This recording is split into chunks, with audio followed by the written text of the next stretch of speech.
પ્રધાનમંત્રી નરેન્દ્ર મોદીએ પ્રમુખ અર્થશાસ્ત્રીઓ અને તજજ્ઞો સાથે કરી ઉચ્ચ સ્તરીય બેઠક। નાણામંત્રી નિર્મલા સીતારમણ, નીતિ આયોગના ઉપાધ્યક્ષ સુમન બેરી સહિતના મહાનુભાવો થયા સહભાગી।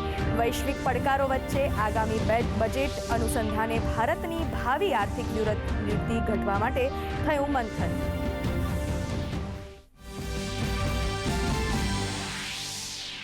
મહિલા સુરક્ષા, ભ્રષ્ટાચાર અને ઘૂસણખોરી મુદ્દે કેન્દ્રીય ગૃહમંત્રી અમિત શાહે પશ્ચિમ બંગાળની મમતા સરકાર પર કર્યા આકરા પ્રહાર।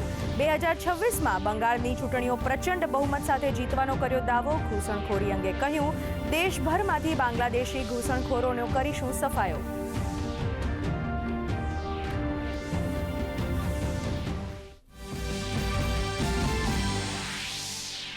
આત્મનિર્ભર ભારત દિશામાં વધુ એક મજબૂત ડગલું। સ્વદેશી પદ્ધતિથી નિર્મિત હેલિકોપ્ટર ધ્રુવ એનજીએ ભરી પ્રથમ ઉડાન। સિવિલ એવિએશન અને નિકાસ બજારોને થશે ફાયદો। કેન્દ્રીય નાગરિક ઉડ્ડયન મંત્રીએ કહ્યું, ભારતે વિશ્વના 3જા નંબરના ઘરેલું હેલિકોપ્ટર નિર્માતા બનવાની હાંસલ કરી સિદ્ધિ।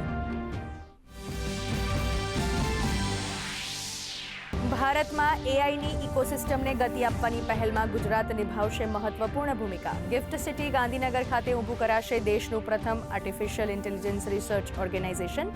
આ પહેલથી એઆઈ માટે કુશળ માનવ સંધાન બળ કરાશે તૈયાર।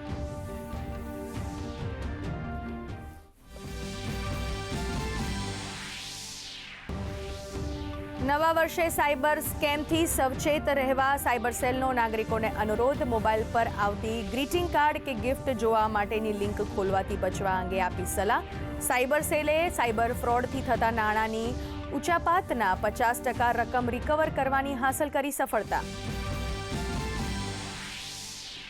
ગુજરાત, રાજસ્થાન અને ગુજરાત મહારાષ્ટ્ર સરહદ પર પોલીસની સઘન તપાસ। 31મી ડિસેમ્બરની ઉજવણીને પગલે અંબાજી નજીક ચેકપોસ્ટ પર પોલીસ ખડે પગે તૈનાત। તો અમદાવાદ શહેરમાં પણ 63 ચેકપોસ્ટ ઊભી કરી નશાકારક દ્રવ્યોની અવરજવર રોકવા પોલીસની ચાંપતી નજર। વર્ષ 2025ની વિદાયના કાઉન્ટડાઉન વચ્ચે વૈશ્વિક મોરચે મહત્વના સમાચાર। ઇઝરાયેલના પ્રધાનમંત્રી નેતન્યાહુની સાથે મુલાકાત બાદ અમેરિકન રાષ્ટ્રપતિ ટ્રમ્પ હમાસને આપી ચેતવણી। ગંભીર પરિણામો ભોગવવા તૈયાર રહેવા કર્યા ચેતવ્યા। તો રશિયન રાષ્ટ્રપતિના આવાસ પર હુમલાની પીએમ મોદીએ કરી ટીકા। ભારતીય શેર બજારમાં જોવા મળી સપાટ ચાલ। સેન્સેક્સમાં 20 આંકનો ઘટાડો તો નિફ્ટીમાં નોંધાઈ નજીવી ઘટ। ઓટો, મેટલ અને પીએસયુ બેંક શેરોમાં ચમકારો। સોના ચાંદીમાં તેજીની કૂચ। ડોલર સામે રૂપિયો 19 પૈસા થયો મજબૂત।